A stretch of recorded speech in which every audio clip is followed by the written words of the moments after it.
இரட்சகராகிய இயேசு கிறிஸ்துவின் இனிய நாமத்தில் இந்த நாளிலும் உங்களை நான் சந்திப்பதில் மீண்டுமாய் மிக்க மகிழ்ச்சி அடைகிறேன். இந்த நாளிலும் 5ஆம் தேதி 11வது மாதம் 2025ஆம் ஆண்டு புதன்கிழமை. இந்த நாளிலும் தேவன் நமக்கு கொடுக்கிற ஒரு அருமையான ஒரு வாக்குத்தத்தம் லூக்காவின் சுவிசேஷ புத்தகம் 10வது அதிகாரம் 19வது வசனம். கர்த்தருடைய வார்த்தை இந்த நாட்களில் சொல்லுகிறது, இதோ சர்ப்பங்களையும் தேள்களையும் மிதிக்கவும் சத்ருவினுடைய சகல வல்லமையை மேற்கொள்ளவும் உங்களுக்கு இந்த நாட்களிலே அதிகாரம் கொடுக்கிறேன் என்று சொல்லி ஆண்டவர் இந்த நாட்களிலே ஒரு வார்த்தையை, இந்த நாட்களிலே ஒரு உறுதிமொழியை நம்ம கொடுக்கிறதை பார்க்கிறோம். இந்த உறுதிமொழிகள் ஒரு கட்டளையாக இந்த நாட்களில் இருக்கிறதை பார்க்கிறோம். அருமையான கர்த்தருடைய பிள்ளைகள், என் ஆண்டவராய் இயேசு கிறிஸ்து இந்த பூமியிலே வாழ்ந்த காலத்திலே பாருங்கள், அங்கே இந்த நாட்களை பாருங்கள், தேவன் ஒரு ஊழியத்தின் பாதையை இந்த நாட்களை துவங்கி வைக்கிறதை பார்க்கிறோம். சீசர்களை அழைத்து இந்த நாட்களை பாருங்கள், பின்பு கர்த்தர் 70 பேரை இந்த நாட்களை நியமிக்கிறார். அருமையான கர்த்தருடைய பிள்ளைகளை, ஏனென்றால் போய் பட்டணங்களிலே போய் இந்த நாட்களை அவர்கள் ரெண்டு பேராக அந்த அவர்களை அனுப்பி இந்த நாட்களை என்ன செய்கிறார், அந்த அறுவடை மிகுதியாக இருக்கிறபடியினால் ராஜ்யத்தின் சுவிசேஷகம் சகல ஜனங்களுக்கும் பிரசங்கிக்கப்பட வேண்டும் என்பதற்காக கர்த்தர் அவர்களை நியமித்து இந்த நாட்களிலே அனுப்புகிறதை பார்க்கிறோம். ஆனால் அவர் அனுப்புகிற வேளையிலே பாருங்கள், அவர்களை இந்த நாட்களிலே பாருங்கள், எப்படியாக அந்த ஊழியத்தை செய்ய வேண்டும், எப்படியாக அந்த ஊழியத்திலே நீங்கள் தயார்பட வேண்டும் என்பதை இந்த நாட்களில் தேவன் தெளிவாக திட்டவட்டமாக இந்த நாட்களை சொல்லுகிறார். அது மட்டுமல்ல, என்னென்ன காரியத்தை நீங்கள் ஊழியத்திலே இந்த நாட்களை கொண்டு செல்ல வேண்டும் என்பதைத்தான் ஆண்டவர் அந்த இடத்திலே தெளிவாக இந்த நாட்களை அங்கே அவர்களுக்கு கட்டளையிடுகிறதை பார்க்கிறோம். அருமையான கர்த்தருடைய பிள்ளைகளை, அந்த சமாதானத்தின் உடன்படிக்கை, சமாதானத்தில் அங்கே செய்தியை இந்த நாட்களை ஜனங்களுக்கு சுவிசேஷத்தை அறிவித்து ராஜ்யத்தை கட்டியெழுப்பும்படியாக தேவன் இப்படிப்பட்ட காரியத்தை தன்னுடைய சீசர்களுக்கு அங்கே சொல்லுகிறது மட்டுமல்ல.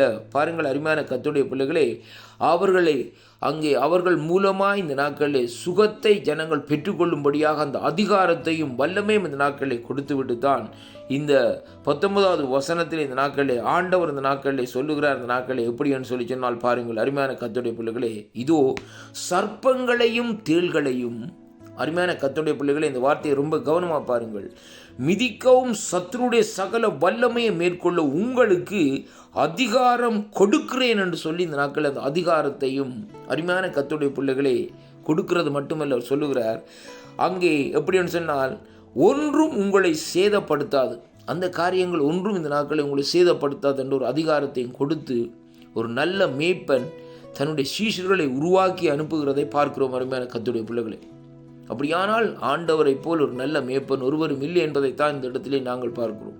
இன்றைய நாட்களிலே எப்படிப்பட்ட காரியங்கள் இந்த நாட்களிலே நடக்கிறது. அருமையான கர்த்தருடைய பிள்ளைகளே, இந்த அதிகாரத்தில் நீங்கள் வாசிக்கிற வேளையிலே ஆண்டவரை சொல்லுகிறார் இந்த நாட்களிலே, அதாவது பணப்பையையோ ஒரு காரியத்தையும் இந்த நாட்களிலே கொண்டு செல்லாதீர்கள், போய் இந்த நாட்களிலே ராஜ்யத்தின் சுவிசேஷத்தை ஜனங்களுக்கு பிரசங்கிங்கள், அறிவியுங்கள் என்று. ஆனால் இன்றைய காலகட்டத்திலே அவர்கள் என்னத்தை செய்கிறார்கள்? அருமையான கர்த்தருடைய பிள்ளைகளே, இப்படியாக ஒரு உபதேசத்தை சொல்லியோ அல்லது இப்படியாக அந்த நாட்களிலே அதாவது ஊழியக்காரர்களை உருவாக்கியோ அந்த நாட்களிலே ராஜ்யத்தின் சுவிசேஷத்தை கட்டும்படியாக அனுப்புகிற காரியம் இன்றைய நாட்களிலே குறைந்து விட்டது. ஏனென்றால் இன்றைய நாட்களிலே அந்த பணப்பை தான் முக்கியமாக இந்த நாட்களில் இருக்கிறதை காணக்கூடியதாக இருக்கிறது. அருமையான கர்த்தருடைய பிள்ளைகளே, பணப்பையை வைத்திருந்த யூதாஸ்கரியத்துடைய நிலை எப்படியாக அந்த முடிவு வந்தது என்பதை வேதத்திலே தெளிவாக அந்த நாட்களில் சொல்லப்பட்டிருக்கிறது. அருமையான கர்த்தருடைய பிள்ளைகளே, அதனாலே தேவனுடைய ராஜ்யத்தை கட்டி எழுப்பும்படியாக ஆண்டவர் உங்களை அழைத்திருந்தால் பணத்தையோ பொருளையோ வஸ்திரங்களை குறித்தோ அல்லது நாட்களில் என்ன காரியத்தை கொண்டு போக வேண்டும் என்பதை குறித்தோ கவலைப்பட வேண்டிய அவசியம் இல்லை. இந்த லூக்கா 10ஆம் அதிகாரத்திலே சொல்லப்பட்ட காரியத்தின்படி இந்த நாட்களிலே நீங்கள் நடந்த அந்த ஊழியத்தை செய்வீர்களாக இருந்தால் ஆண்டவர் இந்த நாட்களிலே சத்ருவின் சகல வல்லமையை மேற்கொள்ள நமக்கு அந்த அதிகாரத்தை கொடுத்து ஆண்டவர் இந்த நாட்களை நம்மை நடத்த வல்லவராக இருக்கிறார் என்பதைத்தான் இந்த வார்த்தை ஊடாக இன்றைக்கு நாங்கள் காணக்கூடியதாக இருக்கிறது.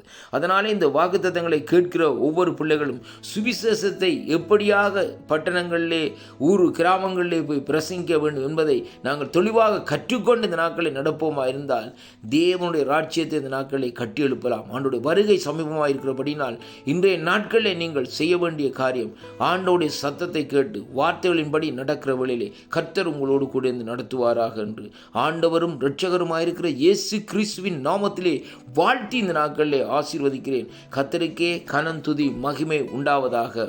வேத வார்த்தையின்படி கற்றுக்கொண்டு இந்த அதிகாரத்தை கற்றுக்கொண்டு ஊழியத்துக்கு புறப்பட்டு போங்கள். கர்த்தர் உங்களோடு கூட இருந்து ஆத்தும ஆதாயம் தருவார். கர்த்தர் ஆசீர்வதிப்பாராக. ஆமென்.